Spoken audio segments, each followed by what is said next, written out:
아멘. 우리 하나님 말씀 보겠습니다. 마태복음 19장 30절입니다. 주보와 조금 다릅니다. 우리 한 목소리로 읽겠습니다. 시작. 그러나 먼저 된 자로서 나중되고 나중된 자로서 먼저 될 자가 많으니라.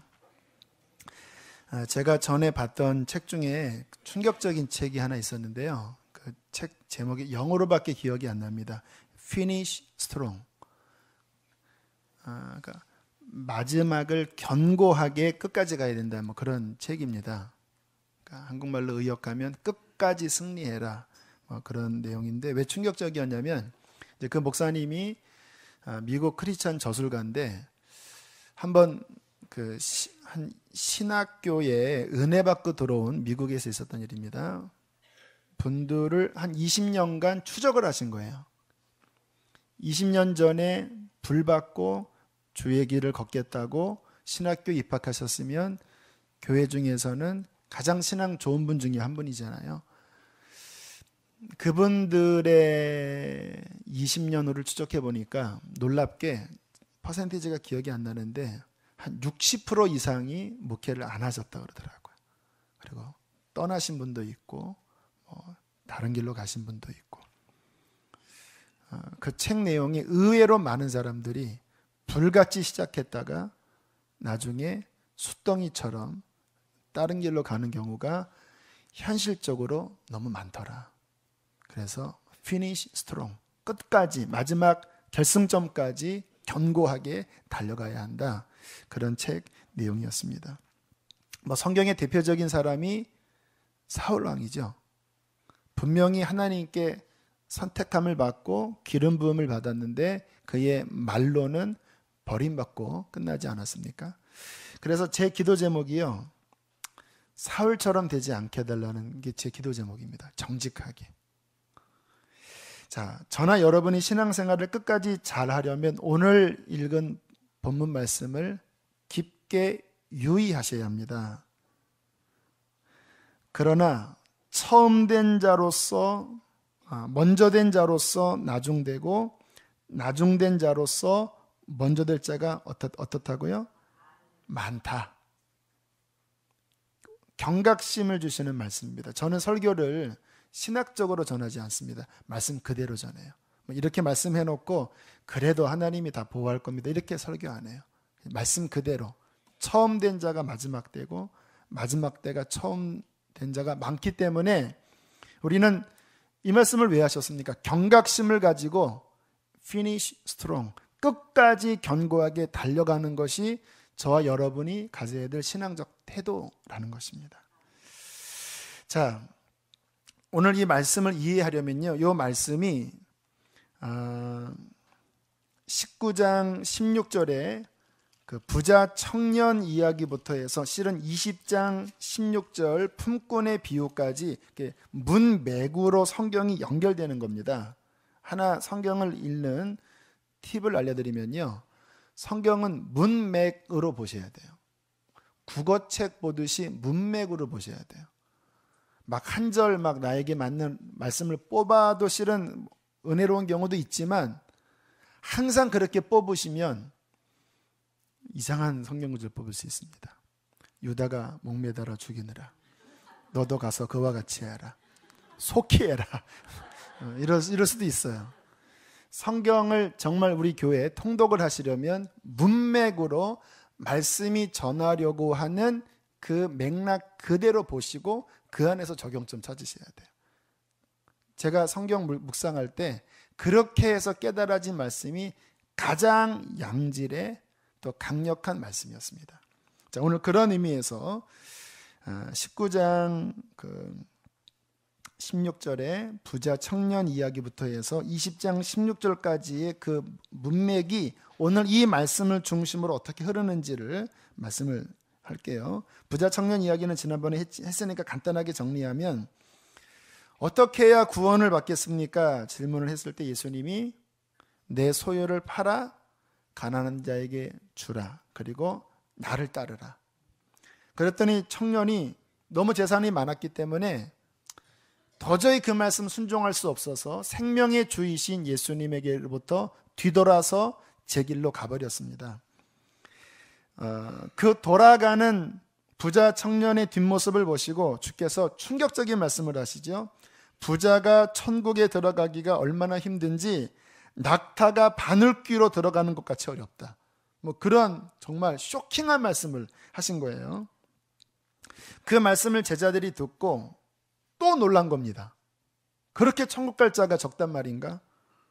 그때 언제나 좀 튀는 우리 베드로 형님께서 예수님에게 뭐라고 질문합니까? 우리는 모든 것을 버리고 주님을 따라 싸운 즉 우리는 어떻게 되겠습니까? 자신 있잖아요. 그 부자 청년에게 했던 도전을 부자 청년은 실패했지만 본인들의 지금 현장은 그 말씀 순종한 거잖아요. 다 버리고 예수님 따르고 있는 거잖아요. 그러니까 의기양양하게 예수님에게 질문한 겁니다. 우리는 어떻게 되겠습니까? 그러니까 주님께서 칭찬하셨습니다. 그렇게 나를 따르는 자에게는 큰 보상이 있을 것이다. 영생이 있을 것이고 그리고 이 땅에서도 하나님이 너희에게 아주 크게 갚아주신다. 하늘에 상이 있을 것이다. 그렇게 베드로의 이 자부심을 주님께서 이렇게 토닥토닥 해주시면서 그 말씀 끝에 경고성 발언을 하신 겁니다. 주님께서. 베드로야, 그래, 너 큰 상 받을 거야. 너 지금 잘하고 있어. 그러나 먼저 된 자로 나중되고 나중된 자로 먼저 되는 일이 적다 많다? 많다. 이런 이야기입니다. 너희가 지금 나를 따르고 있구나. 잘하고 있다. 그러나 너희들도 방심하지 말아라. 지금은 영적으로 먼저 됐지. 그러나 이렇게 먼저 되었다가 시간이 지나 무슨 일 때문에 신앙이 떨어져서 맨 꼬리비가 된 사람이 많다. 지금 저 청년이 나의 말을 받지 못해 저렇게 떠나가 지금 꼬리비가 됐지. 그러나 그렇게 꼬리비가 됐다가 나중에 다시 어떤 계기를 통하여 처음 되는 사람이 많은 거야. 그러니까 안심하지 마. 또 저 사람 너무 실망하게 하지 마. 그렇게 끝으로 갔다가 앞으로 오기도 하고 앞으로 갔다 끝으로 가는 게 영적 세계다라고 주께서 말씀을 하고 있는 것입니다. 여러분, 이 말씀은 잘 아시는 말씀이지만 가슴에 새기셔야 돼요. 우리가 걸어가는 이 영적 세계는요, 정신 차려서 가야 할 세계입니다.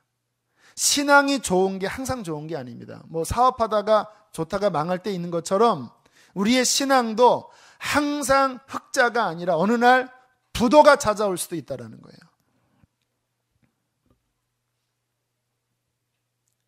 지금 신앙생활 잘하신 분이 계시나요? 나는 너무 마음 평안합니다. 나는 성령 충만합니다. 네, 기뻐합니다. 당신을 축복합니다. 그러나 조심하십시오. 뒤로 밀려날 수 있습니다. 나는 지금 신앙이 너무 없습니다. 나는 정말 이러다가 큰일 날 것 같습니다. 그런 분 계십니까? 낙심하지 마십시오. 당신의 마음만 고쳐먹는다면 당신은 처음이 될 수 있는 것입니다. 제 아내가 가끔 저한테 했던 본인의 그 학창시절 간증이에요. 고등학교 때 학교의 미션 스쿨이었는데 그 학교에 기독 동아리가 있었대요. 고등학교 때. 근데 거기 언니 중에 한 명이 그렇게 막 성령 충만해서 그 언니가 멘트를 날리면 애들이 다 울었대요. 와, 학생인데 이 안에 불이 있는 거예요. 그런데 그 언니가 대학 올라가서 이상한 신학을 받아들인 다음에 망가져 버렸다 그러더라고요. 술 마시고 방황하고. 근데 그것이 너무나 제 아내한테는 충격이었다고 그렇게 이야기를 하는 거예요.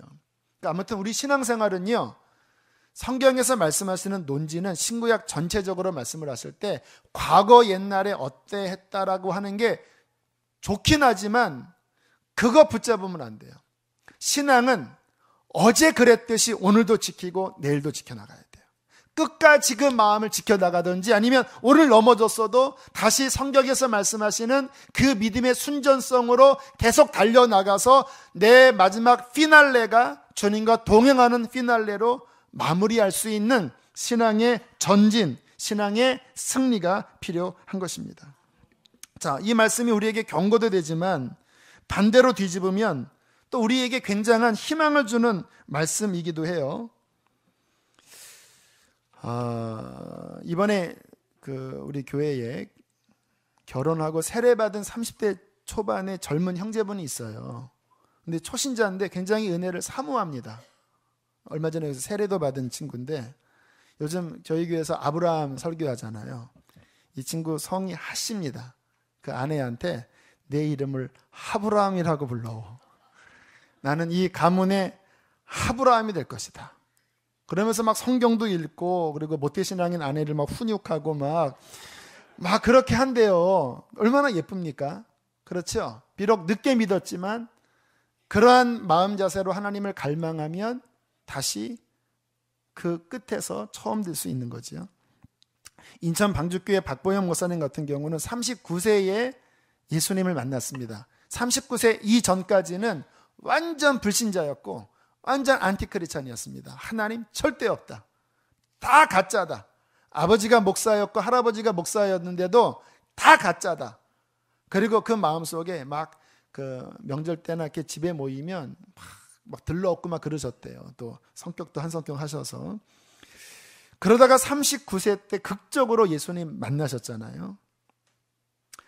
한 3년 전인가 2년 전에 이렇게 저랑 식사하면서 대화 나눌 기회가 있었는데, 개인적이기 때문에 그런 이야기를 하시더라고요.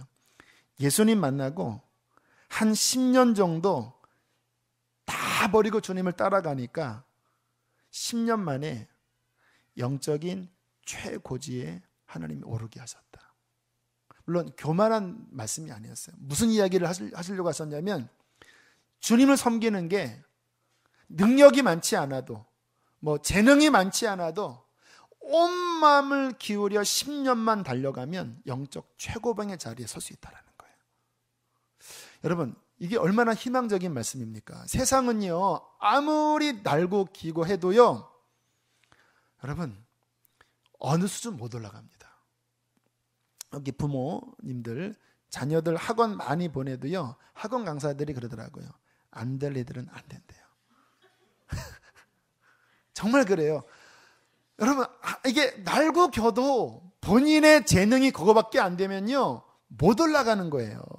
샐러리맨이 아무리 악착같이 벌어도 평생 집 한 채 얻기가 이게 하늘의 별따기입니다.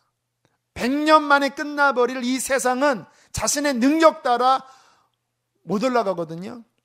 그런데 영적 세계는 영원한 세계잖아요. 여러분, 이 세상보다 더 고차원적인 하나님 나라는요, 어떠한 사람일지라도 주님 만나고 온 힘을 기울여 달려가면 여러분, 영적 최고봉에 설 수 있는 은혜를 하나님이 주십니다. 우리 김하중 대사님도 94년도에 이제부터 제대로 믿겠습니다 해놓고 10년 만에 꼭대기 올라가시잖아요. 저 같은 경우를 한번 생각을 해봤어요. 정말 저는 영적으로 보면 맨 뒤에 있던 사람이에요. 제가 가장 힘들었던 게, 오늘도 우리 안소정 성도님이 기도에 대한 이야기를 하셨는데, 저를 위해 쌓인 기도가 없는 거예요. 하나님 그 창고에 그래도 어떤 사람을 위한 중보기도가 많이 쌓이면 그게 그 사람의 영적으로 축복이잖아요. 근데 저는 쌓인 기도가 없는 겁니다. 왜? 부모님 제가 기도해 드려야 되는 분이고, 또 제가 다녔던 교회는 이런 교회가 아니었어요. 좀 드라이한 교회였습니다. 영적인 분위기 거의 없었어요. 성령 충만 이런 거 없는 교회였습니다. 그런 데서 지내다 보니까 정말 이런 수험, 고3 이제 수능 시험, 우리 때는 학력고사였는데 그때 되면요 주로 엿 먹었습니다. 교회에서. 기도회 이런 거 했나? 몰라요. 엿을 먹었습니다. 그냥 하면서. 그러니까 제가 신학하면서 제일 힘들었던 게, 제가 영적으로 가난뱅인 거예요. 쌓여있는 게 없는 거예요. 쩍쩍 말라붙은 논인 거예요. 제가 주님 만나고 막 너무나 허덕이면서 막 전쟁이 너무 심하더라고. 막 그 완전 돌밭을 갈아야 되니까. 근데 내 친구한테 너는 안 힘드니 물어보니까 안 힘든 거예요, 얘는. 그리고 알아보니까 막 4대 신앙에 막 할머니 때부터 막 주의종 나오게 해주세요. 주의종. 그래 막 그게 쌓여갖고 막 엄청난 영적 부유함 속에서 하는 이 친구와 막 저는 그냥 당대에 막 완전히 그냥 삐쩍 말라가고 제가 그때 55kg, 4kg, 6kg 그랬거든요. 그래서 그때 버릇 때문에 제가 자꾸 바지를 치켜 올려요. 하도 흘러내려갖고 버릇이 됐습니다. 지금은 70kg인데 몸도 마르고 영적으로도 마르고 막 영적으로는 완전 맨날 전쟁이고 막 맨날 마귀 공격받아서 막 속에서 막 괴로움이 오고 말 한마디 잘못해도 막 얼마나 괴로운지 와 정말 제 어릴 때 제 환경은요 완전 황폐입니다. 황폐. 무슨 뭐 하나님 얘기 그런 게 어디 있습니까? 뭐 여기도 말할 수 없는 그런 환경들이었어요. 그런 거 생각하면 우리 아들들이 부러워요. 아침마다 우리 어머니의 성경 읽으라고 하는 핍박.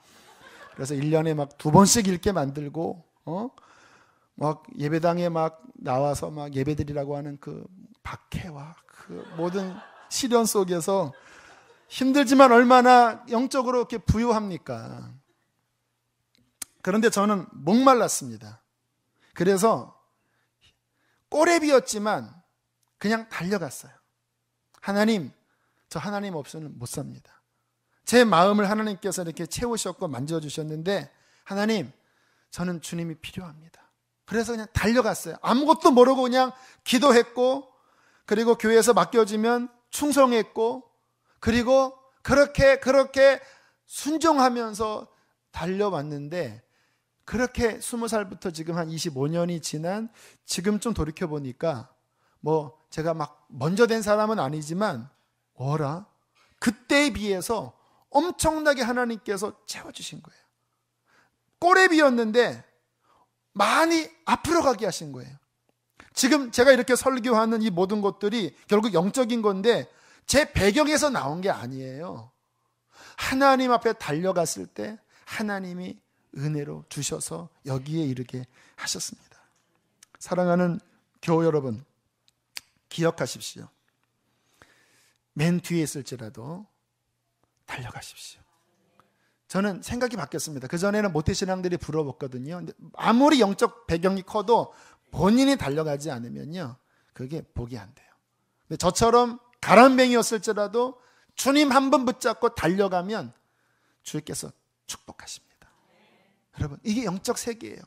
먼저 된 자로서 나중되고 나중된 자로서 먼저 될 자가 많으니라. 자, 주께서 이 말씀을 하시면서 이제 비유를 하나 드시는 거예요. 비유 20장 1절부터 살펴보면요, 좀 설명을 해가면서 말씀을 드릴게요.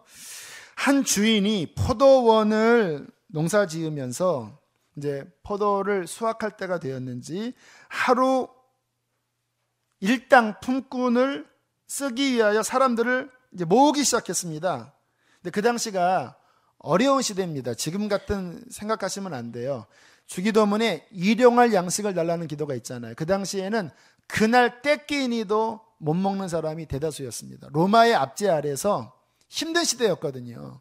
그러니까 그러한 상황에서 내가 오늘 일당을 받냐 못 받냐는 나와 내 가족이 오늘 굶느냐 굶지 않느냐 그 절박한 상황인 겁니다. 그런데 이 포도원 주인이 이렇게 보면서 아침 일찍 한 6시쯤 됐을까요? 대여섯 시에 나가서 어떠한 사람과 계약을 한 겁니다. 하루 한 데나리온. 한 데나리온은 일일 품삯 그 정도입니다. 오늘 뭐 한 6, 7만 원 되나요? 자, 그렇게 해서 이제 그 계약을 맺고 이제 일을 하기 시작했는데 이 주인이 굉장히 은혜로운 분이었던 것 같아요. 오전 9시에 이렇게 시장을 나가보니까 아니 또 일하지 못하고 그냥 배회하는 사람이 있는 거예요. 그러면 또 굶잖아요. 왜 놀고 있냐? 안 불러줍니다. 와라, 내가 널 쓰겠다 하고 돈은 작정은 하지 않고 그냥 들어오라고 했어요. 그리고 12시에 나갔더니 노는 사람이 또 있는 거예요. 왜 노냐? 아무도 안 씁니다. 들어와라. 오후 3시에 나갔더니 또 사람들이 있는 거예요. 뭐하냐? 나를 안 써줍니다. 너도 들어와라. 마지막 5시에 나갔더니 또 있는 거예요. 너도 들어와라. 그리고 6시에 일을 마무리했습니다. 자, 그리고 난 다음에 이제 돈을 계산을 하는데요. 맨 꼬레비에 온 사람부터 돈을 계산하기 시작했습니다. 5시에 들어온 사람은 1시간 일한 거거든요. 그런데 주인이 1시간 일한 사람한테 한 데나리온을 주는 거예요. 7만 원, 8만 원을 다 줘버리는 거예요. 그러니까 이게 웬일입니까? 나머지 사람들이 기대를 했겠죠? 그래서 그 다음 3시, 12시, 9시 이른 아침에 온 사람들이 잔뜩 기대하고 왔는데 워라 한 데나리온 주는 거예요. 하루 품삯. 그랬더니 11절, 우리 11절 함께 읽어보겠습니다. 20장 11절 시작. 뭐 했다고요? 원망하는 마음이 듭니까 안 듭니까? 들지요. 아니 지금 쟤는 1시간하고 나랑 똑같이 이거 형평성의 원리에 맞지 않은 거 아니냐? 그러면서 대들었습니다. 12절을 읽겠습니다. 시작. 나중은 이 사람들은 1시간밖에 일하지 아니하였거늘 그들을 종일 수고하고 더위를 견딘 우리와 같게 하였나이까? 와, 이거 말이 안 됩니다. 공평하지가 않습니다. 그때 주인이 한 대답 13절로 15절 시작. 주인이 그 중에 한 사람에게 대답하여 이르되 친구여 내가 내게 잘못한 것이 없노라. 내가 나와 한 데나리온의 약속을 하지 아니하였느냐. 내 것이나 가지고 가라. 나중은 이 사람에게 너와 같이 주는 것이 내 뜻이니라. 내 것을 가지고 내 뜻대로 할 것이 아니냐. 선함으로 내가 악하게 보느냐. 주인의 말이 맞아요, 틀려요? 맞잖아요. 주인은 은혜로운 사람이에요. 1시간 일했지만 그 가족이 굶을 것이 안쓰러워서 1시간 일했지만 한 데나리온 줬다면 맨 앞에 있는 사람은 그것 보고 와, 저분 자비한 분이구나. 정말 저분 귀한 분이구나. 내가 저분한테 충성해야 되겠다. 이래야 되잖아요. 그런데 막 빠락빠락 대들면서 왜 이거밖에 안 주냐. 야, 내가 너 2데나리온 준다고 했냐? 한 데나리온 약속한 거잖아. 내가 내 값을 가지고 선하게 쓰고 있는 건데 너 왜 얼굴이 이렇게 빨개지냐? 그렇게 주께서 반문을 하시는 거예요. 그리고 난 다음에 끝에 뭐라고 말씀하십니까? 16절 읽겠습니다. 시작. 이와 같이 나중된 자로서 먼저 되고 먼저 된 자로서 자, 문맥을 봐야 된다는 거예요. 앞에 지금 부자 청년 이야기하고 요 말씀 한 다음에 이 이야기하려고 지금 이 비유를 든 겁니다. 먼저 된 자가 어떻게 나중되는지에 대한 실례를 드는 거예요.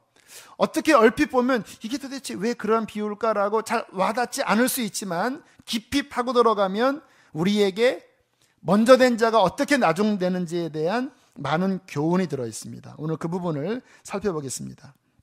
자, 오늘 이 20장에 있는 말씀 가운데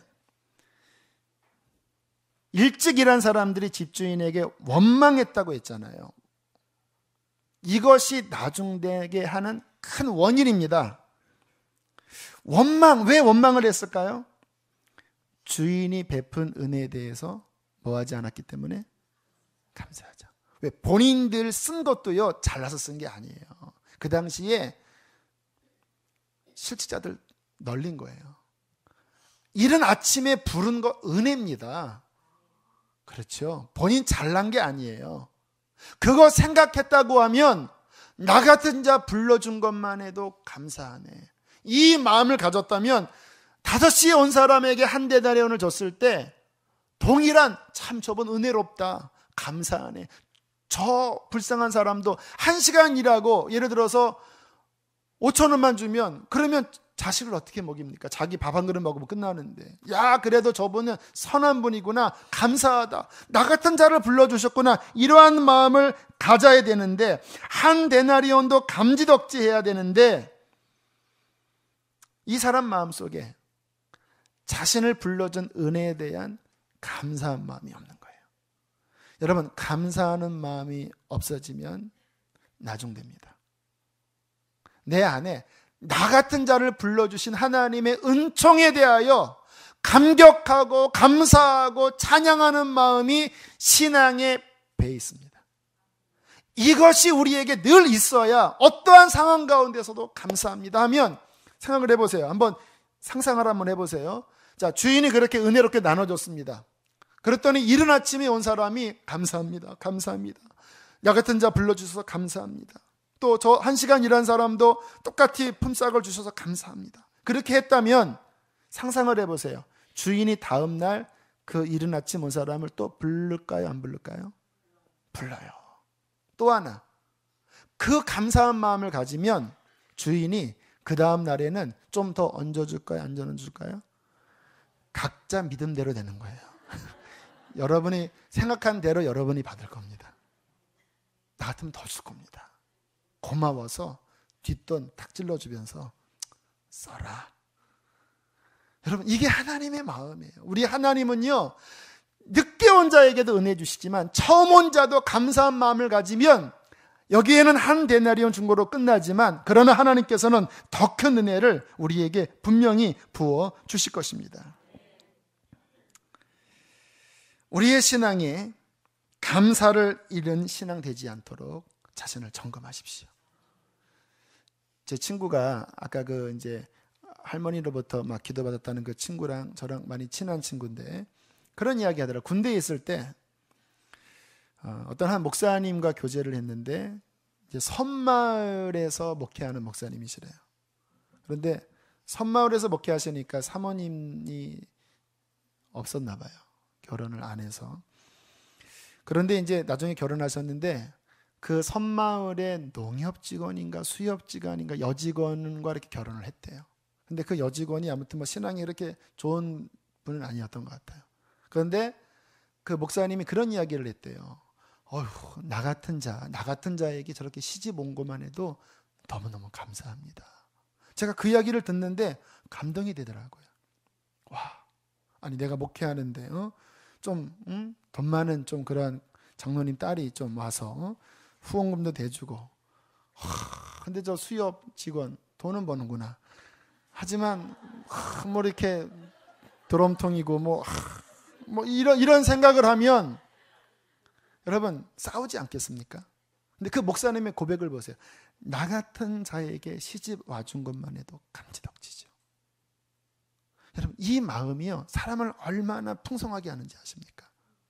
여러분, 옆에 혹시 배우자가 왔다면 싹 보세요. 나 같은 자에게 장가 들어줘서 감사합니다. 나 같은 자에게 시집 와줘서 너무 감사합니다. 나 같은 자의 자식이 되어줘서 감사. 할렐루야. 혹시 부부가 왔다면 제대로 한번 해보세요. 나 같은 자에게 결혼해 주셔서 정말 감사합니다. 이렇게 해보겠습니다. 시작. 하세요. 만약에 없다면 옆에 있다고 치고 허상으로 만들어 놓고 나 같은 자를 결혼해 주셔서 당신 아니었으면 나는 영원한 노처녀, 영원한 노총각. 감사합니다. 나같이 성질 들어온 사람을 당신 아니면 누가 나를 걷어주겠습니까? 중요한 거는요, 주님 앞에 겸허하셔야 합니다. 겸허하시면서 감사하셔야 돼요. 자, 또 하나 12절에 보면요, 아까 읽었지만 왜 그들이 불평하고 원망했는지에 대한 중요한 원인 하나를 이야기를 하고 있는데요. 12절 한번 다시 읽어보실까요? 시작. 나중은 이 사람들은 1시간밖에 일하지 아니하였거늘 그들을 종일 수고하고 더위를 견딘 우리와 같게 하였나이까. 무엇이 느껴집니까? 업적주의. 1시간만 일했는데 우리는 종일토록 수고하고 더위를 견뎠는데 우리가 이렇게 했는데 우리를 이따위로 대접하는 겁니까? 우리가 한 게 얼만데? 업적주의가 뭡니까? 내가 뭐 했다라는 거예요. 아니, 그 주인이 은혜로 불러서 그 하루 일을 할 수 있도록 은총을 베풀었는데 그게 생각이 아니라 내가 이렇게 했는데 이런 식으로 대접하냐? 종일 수고했고 더위를 견딘 우리를 이런 식으로 대우하냐? 업적주의. 여러분, 우리 신앙생활에 정말 갖지 말아야 될 것이 업적주의입니다. 내가 이렇게 했습니다. 난 이 정도 했는데 고작 이것입니까? 하나님, 있으면 나와 보십시오. 내가 금식도 하고 헌금도 하고 이렇게 했는데 이겁니까? 하는 그 업적주의. 이 마음 가지면요, 조금만 내 뜻대로 안 돼도 섭섭해지는 거예요. 내가 한 게 이건데. 여러분, 우리가 업적주의를 가질 때 자아가 들어가는 거 아십니까? 내가 했는데 자아가 들어가면 그 사람은 반드시 넘어집니다. 왜? 자아는요, 그 어떤 것으로도 만족할 수 없기 때문에 그런 거예요. 그래서 성경에 섰다 하면 뭐 할까 조심하라. 내가 섰다 하면 넘어질까 조심하라.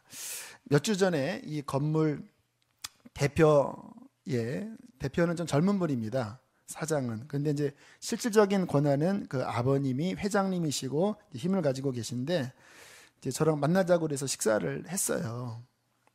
궁금하시죠? 그 회장님은 다른 교회 장로님이십니다.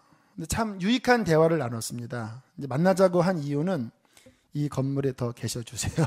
이제 실은 이거였어요. 뭐 감사하더라고요. 나가라고 하는 것보다 더 있으라고 하는 게 참 감사한 거잖아요. 저한테 그러시더라고요. 혹시 뭐 건물 쓰면서 불만이 있으면 얘기를 해보시라고. 그래서 불만은 없고요. 다만 공간이 부족합니다.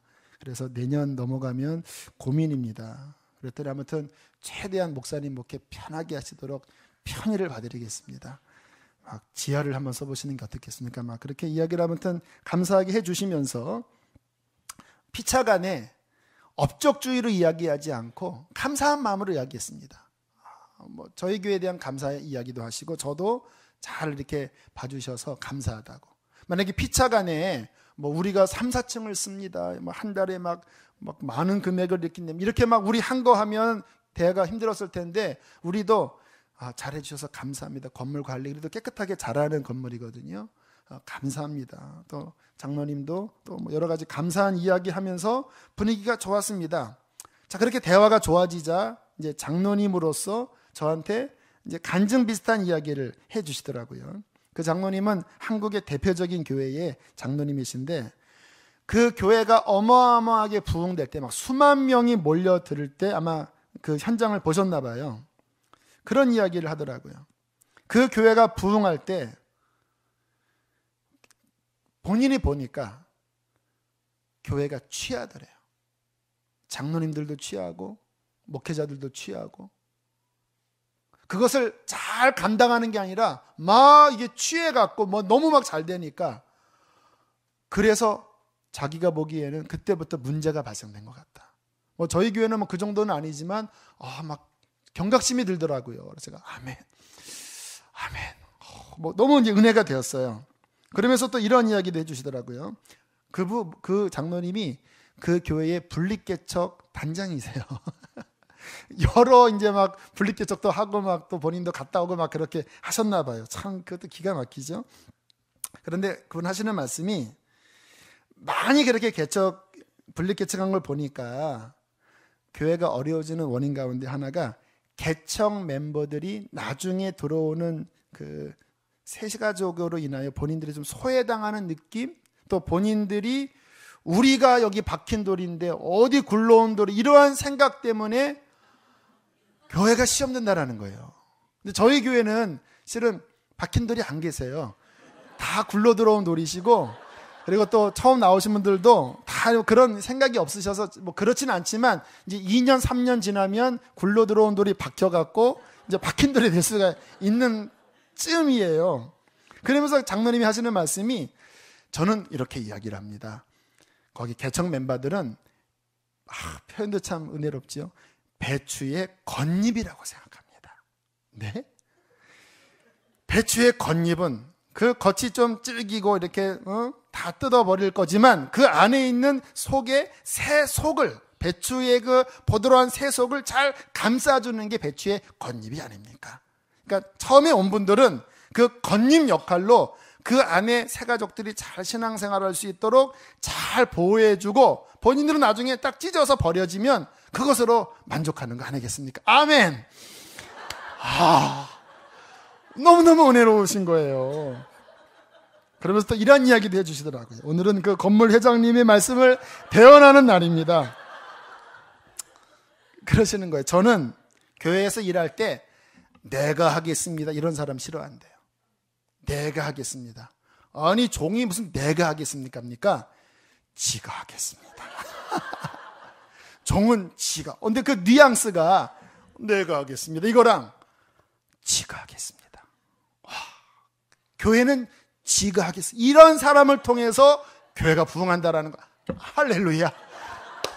장로님 말씀이 너무 은혜가 되고 하나님의 음성 같습니다.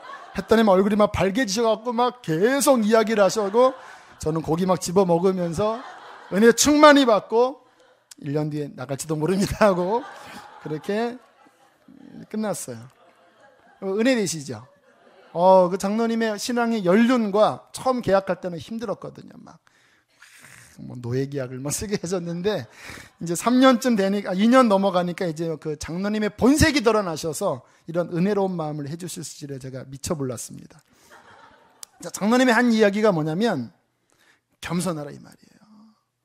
업적주의 갖지 말라는 거예요. 교회가 부흥해도 거기 취하지 말고 또 교회에 어떠한 신앙생활을 오래 했어도 업적주의 갖지 말고 하나님 앞에 겸손해요. 그래야 교회도 오래가고 신앙생활도 끝까지 승리할 수 있다는 거예요. 자, 그게 바로 연결돼서 오늘 20장 전체는 그 맥락으로 볼 수 있는 말씀들이에요. 20절부터 보면 자라는 그 세베대의 어머니가 내 아들을 주의 나라의 영의정, 우의정, 좌의정 그거 시켜달라고 했을 때 주께서 뭐라고 말씀하십니까? 26절부터 27절 함께 읽어보실까요? 시작. 너희 중에는 그렇지 않아야 하리니 너희 중에 누구든지 크고자 하는 자는 너희를 섬기는 자가 되고 너희 중에 누구든지 으뜸이 되고자 하는 자는 너희의 이게 끝까지 앞선 자로서 하나님 앞에 서는 자들이다.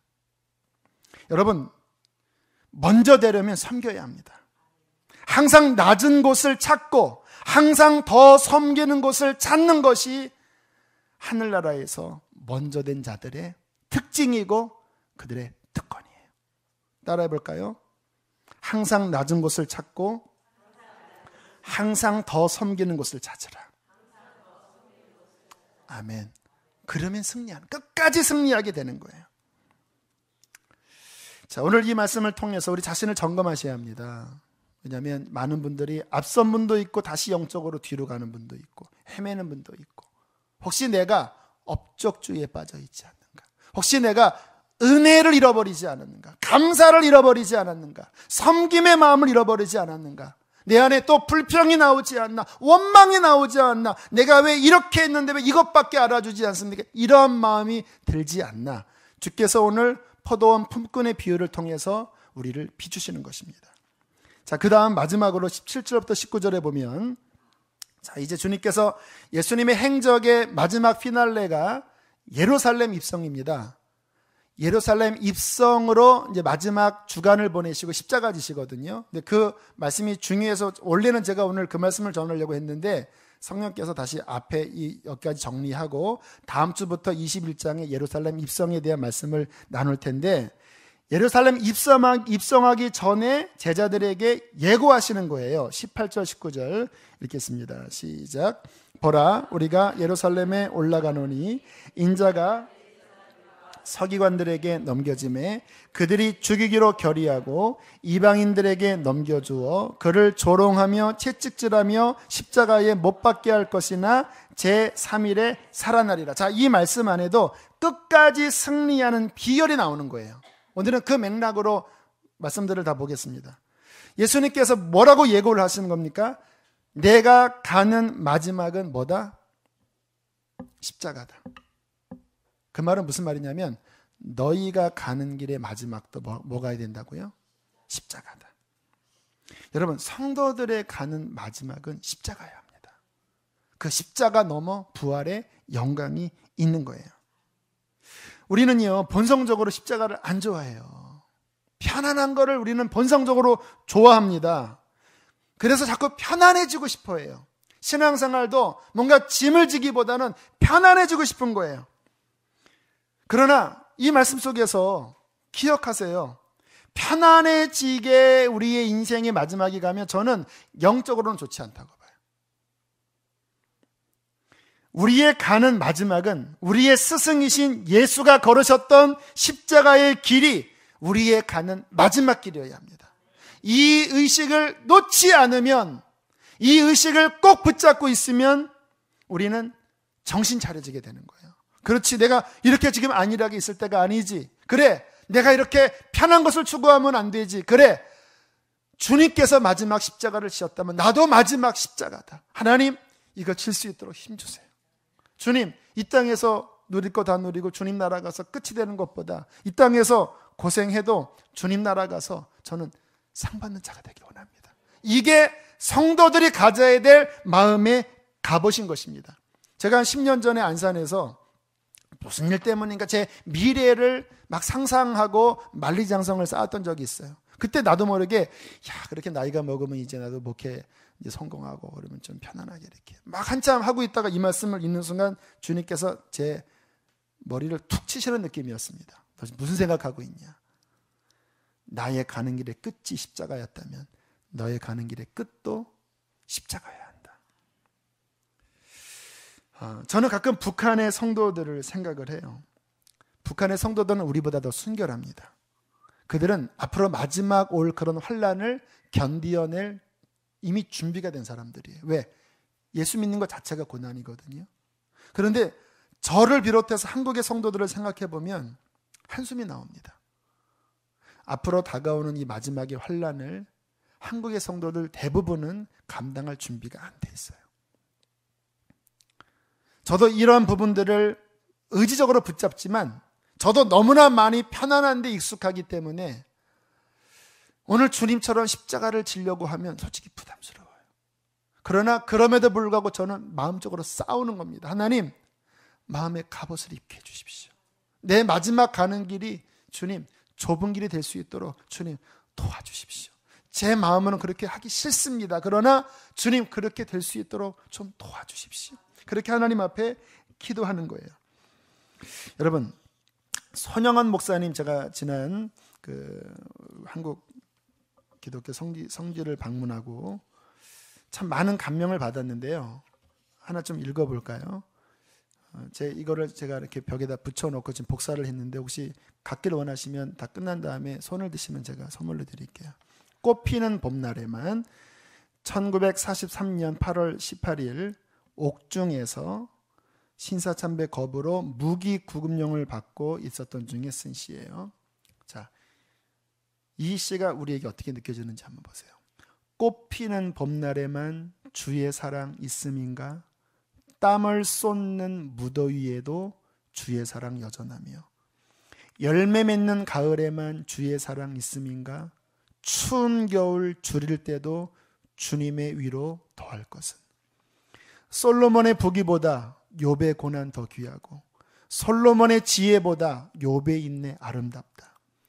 이 세상의 부귀영화 유혹의 손길대나 고생 중에 인내함은 최후 승리 이룩하네. 세상 권력 등에 업고 믿는 자를 핍박하는 어리석은 사람들아 회개하고 돌아오라. 우상의 힘 며칠 가며 인간의 힘 며칠 가나 하나님의 심판날에 견디지 못하리라. 저천성을 바라보니 이 세상은 나그네 길, 죽음을 피하라고 나의 갈 길 막지 마라. 내게 맡긴 양을 위해 나의 결의 평화 위에 우리 주님 가신 길을 충성으로 따르리라. 참 감동적이지만 현대 우리 그리스도인들에게는 참 먼 이야기 같죠. 제가 벽에 붙여놨어요. 볼 때마다 가슴이 시리기도 하고 쪼여오기도 하고 위로가 되기도 하는 그러한 말씀이에요. 중요한 건 뭐냐면 내가 가는 길의 결론이 십자가라고 생각하면요, 어려움이 올 때 어떤 마음이 드는지 아십니까? 당연하지. 이게 내가 가야 되는 길이지. 어떤 마음이 드는지 아세요? 감사합니다. 주님이 가신 그 길을 나도 가게 하시니 감사합니다. 십자가가 결론이라고 생각하는 사람은요, 고난을 견디고 감내할 마음의 준비가 되는 거예요. 그런데 왜 십자가야? 왜 꼭 그 길로 가야 돼? 나한테 이렇게 부담 주지 마. 교회가 이렇게 나한테 부담 주지 마. 이런 생각을 가지면 어떤 조금만 어려운 일이 오면 마치 내가 지지 말아야 될 것을 어거지로 진 구레네 시몬처럼 그러한 원망과 불평이 드는 거예요. 여러분, 아닙니다. 우리들의 마음 안에는 십자가가 결론으로 우리 마음속에 새겨지셔야 돼요. 이번 복음 인카운터에 귀한 은혜가 있었고 또 많은 분들이 다 최선을 다해서 섬겨주셨어요. 우리 김준순 집사님부터 해서 아무튼 모든 팀원들이 다 섬겨주셨는데 제 마음에 굉장히 신경 쓰이는 한 분이 계셨습니다. 근래 몸이 좀 이상이 오셔서 되게 힘들어 하셨던 분인데 또 성도예요. 신앙생활 열심히 한 지가 오래 안 되신 분인데 어떻게 기도하다 보니까 이분이 그 아가페 음식 만드는 제일 힘든 일 중에 하나를 맡으신 거예요. 더군다나 인원이 지난번보다 2배가 돼서 여러모로 쉽지 않은 일이었습니다. 처음에는 건강 문제 때문에 못 하신다고 했는데 아무래도 마음속에 한 번 더 부탁을 드려보고, 왜냐하면 자꾸 이분이 좀 이번에 믿음으로 좀 극복을 해야 될 때가 아닌가라는 생각이 들었거든요. 그리고 한 번 더 기도를 해보라고 그러시고 전화를 드렸더니 감사하게 하겠다고 그러시더라고요. 하지만 그 진행되는 내내 신경이 쓰였습니다. 잠은 잘 주무시나, 몸은 좀 괜찮으시나.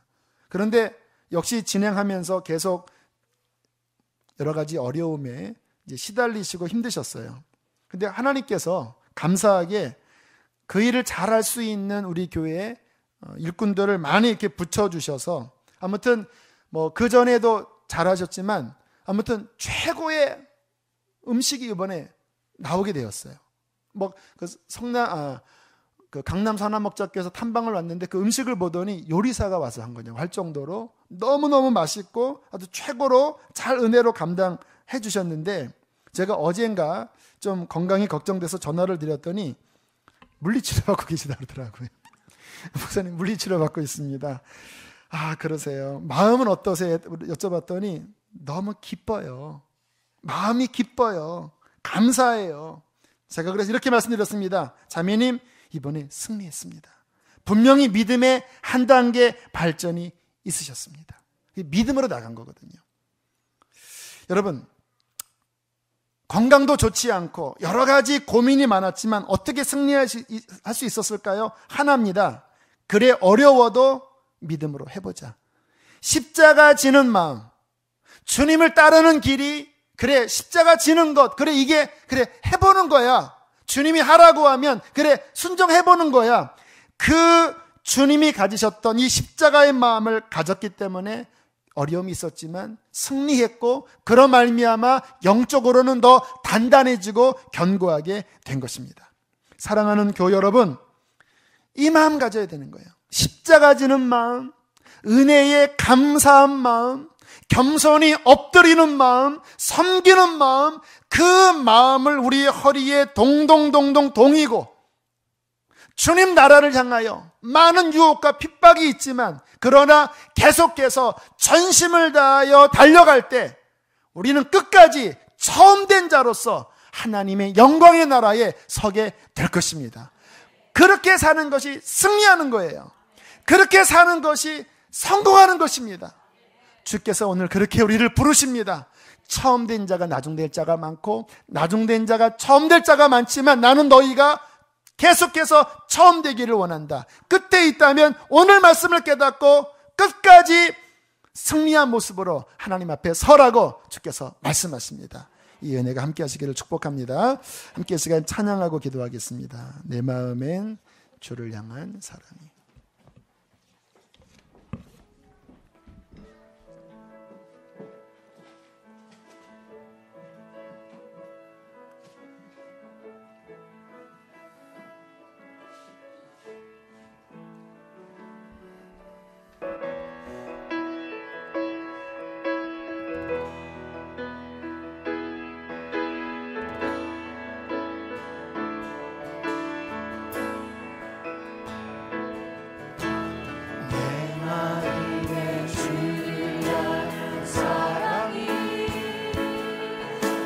나의 마음에 주가 주신 진리로 나의 눈엔 주의 눈물째 멈추소서.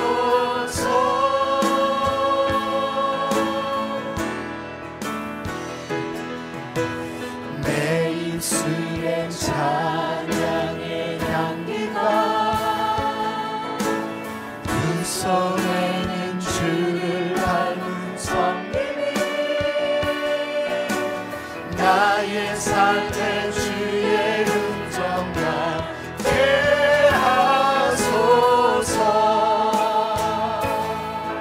열망을 가지고 찬양합시다. 하나님의 사랑이 영원히 함께하리. 십자가의 길을 걷는 자에게 순교자의 삶을 사는 이에게